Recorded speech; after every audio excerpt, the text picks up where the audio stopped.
शिंदे सहाय्यक सरकारी अभियोक्ता माजलगाव. परंतु या प्रकरणाचं गांभीर्य आणि हे पाहता महाराष्ट्र शासनाने माझी सहाय्यक सरकारी अभियोक्ता म्हणून ह्या प्रकरणात नेमणूक केलेली आहे.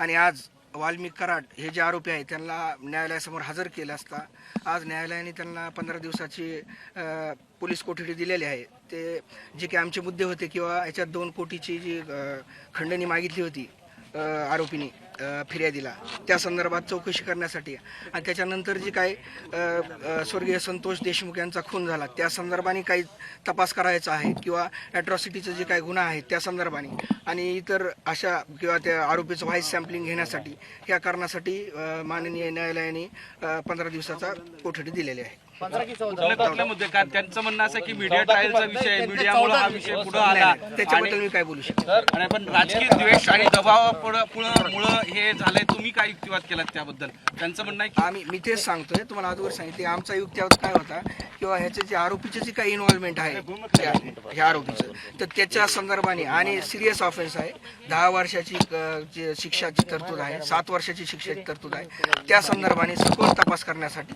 आणि जे काही मर्डर झाला त्याच्यानंतर त्या तपासाच्या अनुषंगाने काही तपास करण्यासाठी PCR 15 दिवस की 14 दिवस खंडणी होतं, पण तुम्ही खून, हत्या आणि ॲट्रॉसिटी या सुद्धा संबंध जोडलेला होता.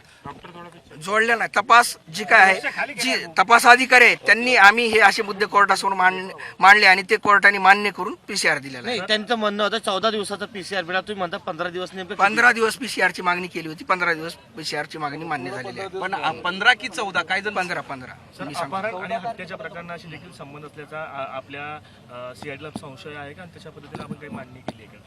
हो, तसा संशय आहे म्हणून ती आम्ही मुद्दा तोही मांडला विद्यमान न्यायालयासमोर आणि त्या मुद्दा सुद्धा न्यायालयाने आता पूर्ण टोटल ऑर्डर आलेली नाही, फक्त किंवा 15 दिवसाचा PCR मिळाला एवढे झाले. डिटेल ऑर्डर झाल्यावर आम्ही तसं आधीच्या वकिलांनी केस लढायला नकार दिला, नंतर तुमची नेमणूक झाली. काय SS देशमुखच्या ऐवजी तुम्ही केलं? मी सुरुवातीलाच आपल्याला सांगितलं की मी माझी सहाय्यक सरकारी अभियोक्ता माजलगाव येथे माझी नेमणूक आहे. परंतु ह्या जे गंभीर गुन्हा असल्यामुळे आणि ज्याचे जास्त गांभीर्य असल्यामुळं शासनाने माझी नियुक्ती या प्रकरणात केलेली आहे.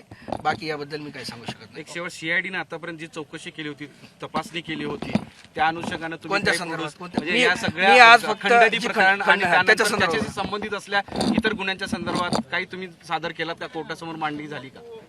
मग मी सुरुवातीलाच सांगितलं की आम्ही इतरही जे गुन्हे झालेत त्याच्यानंतर खंडणी मागितली त्याच्यानंतर त्या संदर्भाने तपास करायचा आहे म्हणून आम्ही ते मुद्दे कोर्टासमोर मांडले आणि कोर्टाने ते मान्य केले.